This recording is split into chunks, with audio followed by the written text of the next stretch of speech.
Bonjour à tous, et ben voilà, c'est Olivier. Donc je voulais un petit peu compléter mon tutoriel avec une petite vidéo pour vous montrer un peu à quoi ça ressemblait l'installation à la base d'un double DIN dans une BMW X3 et puis plus particulièrement l'installation que j'ai réalisée avec une tablette qui fait une taille de 10,1 pouces. Donc voilà, donc en fait l'installation du kit double DIN consiste en fait à déplacer le bloc de climatisation qui à la base se trouvait être en bas de la console centrale, de le déplacer et de déporter l'affichage ainsi que les boutons de régulation sur le haut du tableau de bord. Donc comme vous pouvez voir, ça prend la place de l'écran du GPS. C'est un bloc tout fait, ça s'achète chez Car Connect. Le kit, l'ensemble du kit, là, comme j'ai marqué dans le tutoriel, coûte à peu près 90 €. Voilà, donc c'est constitué de cette console là, de tout ce bloc, en haut du tableau de bord, de la petite façade qui va intégrer l'écran de la climatisation et voilà, qui va vous permettre de comment on appelle ça, de vous libérer un espace assez confortable. Je vais essayer de vous montrer si j'y arrive. Hop, voilà, ça on peut le retirer. Voilà, une main c'est pas évident. Donc voilà, en fait ça vous fait tout un bloc comme ça qui va vous permettre de mettre votre autoradio et d'être à peu près intégré au tableau de bord. Voilà. Donc ça c'est pour une petite visuelle. À l'intérieur, on a quand même pas mal de place pour laisser les câbles. C'est toujours un petit problème quand on remplace les autoradios, c'est qu'on ne sait jamais quoi faire des câbles avec les rallonges, les prises, les USB, les antennes, enfin bref, tout ce qu'on peut mettre dedans. Donc là ça laisse quand même relativement pas mal de place. Et voilà. Alors après, plus en détail sur cette tablette, que je vais essayer de remettre délicatement. Donc vous voyez, il y a des petites pattes de fixation derrière, je sais pas si je vais réussir à vous les montrer. Hop, ça s'enquille comme ça. Normalement,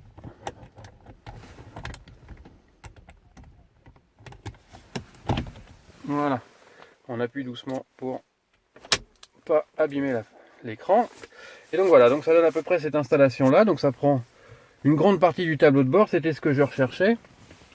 Pour ceux qui veulent voir en plus des photos que je viens d'ajouter aujourd'hui, la finition. Donc en fait, on ne touche pas aux grilles de ventilation. Du coup, ça évite qu'en cas de route un petit peu accidentée, et ben ça ne vienne faire des perturbations de son et enfin que ça fasse des petits grisouillis quoi. Et puis donc voilà pour la finition. Je sais pas si on peut essayer de voir par en dessous. Mais vous voyez, bon, alors ça fait une sorte de rajout de tablette, c'est pas directement intégré dans le tableau de bord, mais bon, je trouve que ça va, ça fait quand même assez propre et ça reste assez convenable, en finition. Alors maintenant, comment ça marche plus particulièrement?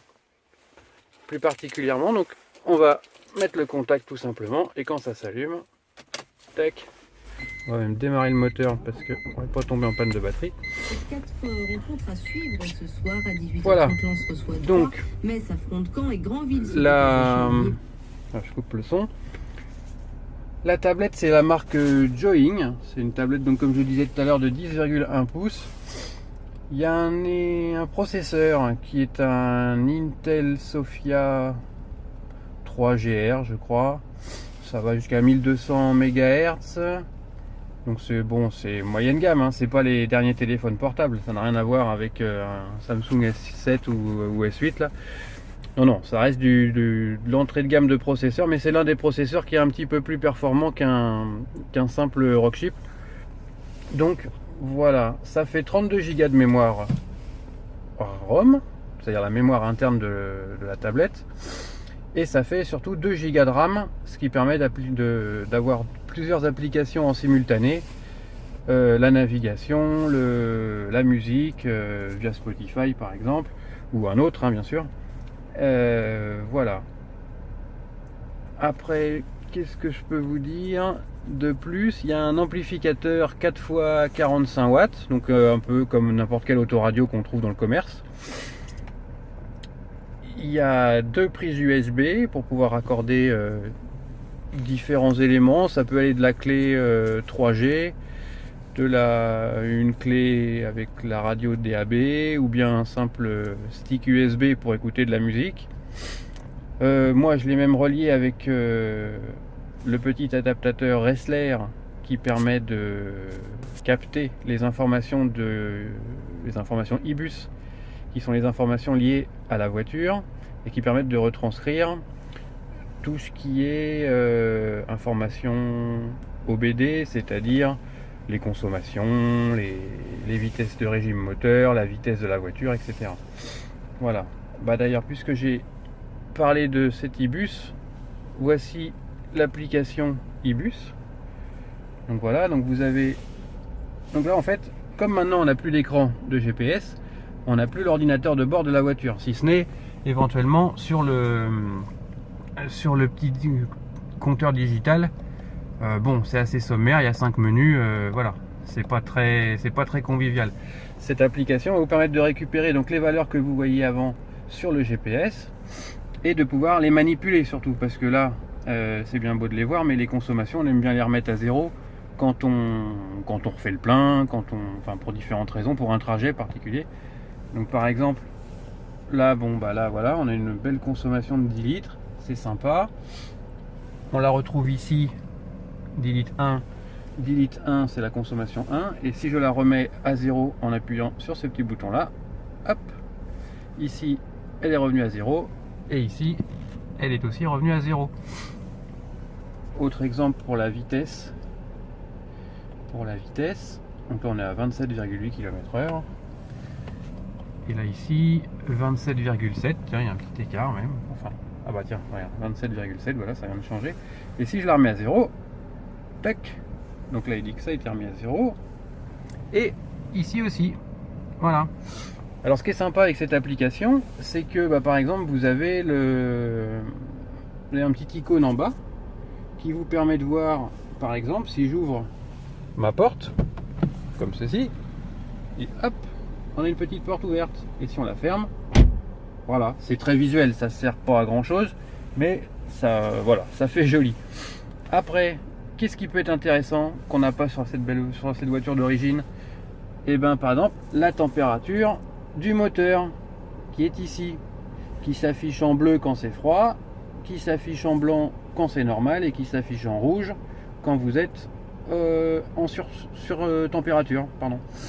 Donc c'est ce qui correspond à cette petite aiguille là, sauf que là bah maintenant c'est marqué, c'est digital, c'est bleu et c'est joli.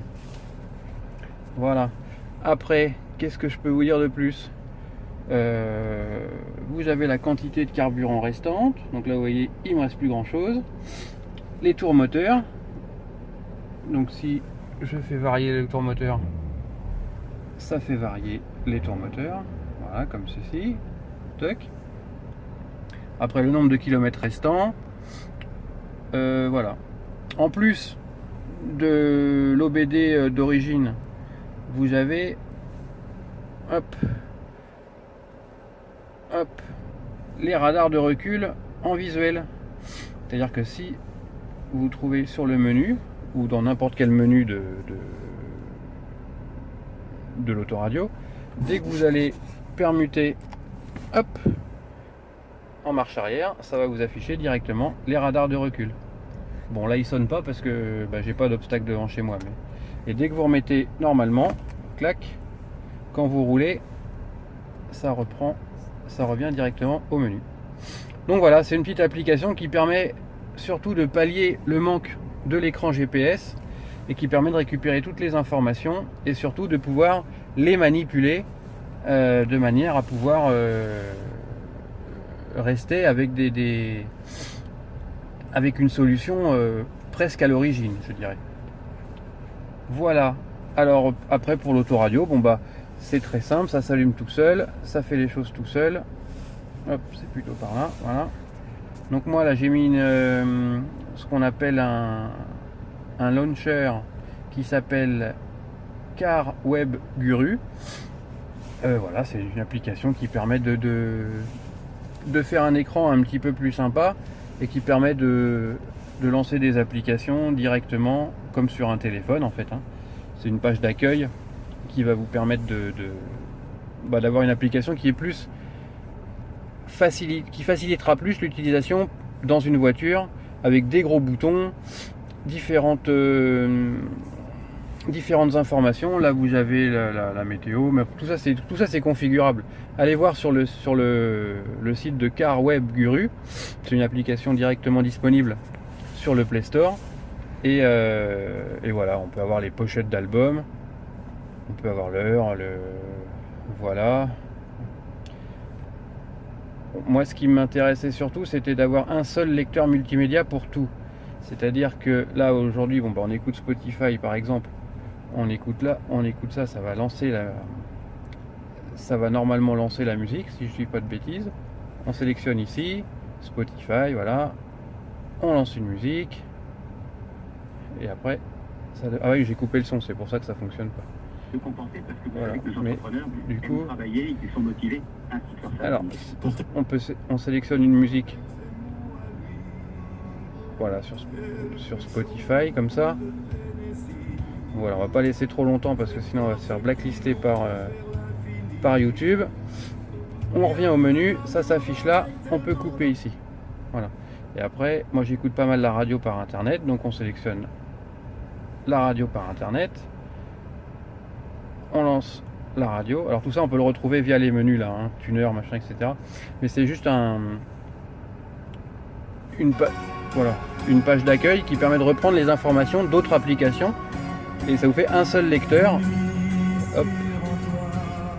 On va baisser ça, on va le couper parce que voilà, c'est un seul lecteur. Vous avez l'application en cours, les fonctions qui permettent de lire, d'avancer ou d'arrêter, et si jamais vous voulez plutôt voir le symbole BMW ou le km/h par exemple, vous savez quand même sur ce que vous écoutez, sur quelle application, les panneaux de contrôle pour faire play pause, et voilà quoi. Ce qui est quand même bien pratique. Bon, derrière bien sûr sur ce poste vous avez le Bluetooth avec la téléphonie. Voilà, on peut appeler des gens, on peut voir des correspondants, je ne vais pas trop détailler parce que c'est toujours à peu près pareil sur n'importe quel poste. Ça marche plutôt pas mal. L'intérêt ce qui est pas mal sur ce poste, c'est que il est livré directement avec un micro déporté. Donc du coup, ça permet d'avoir un meilleur son pour vos interlocuteurs, ils vous entendent mieux parce que sinon le micro il est juste ici et c'est pas terrible. Voilà. Hop. Viser avec le téléphone, c'est pas simple. Donc voilà, c'était pour vous montrer un petit peu mon installation. Si jamais vous avez des questions, vous pouvez toujours me les poser sur le forum Ma BMW. Et voilà. Et puis voilà. Allez, à bientôt. Au revoir.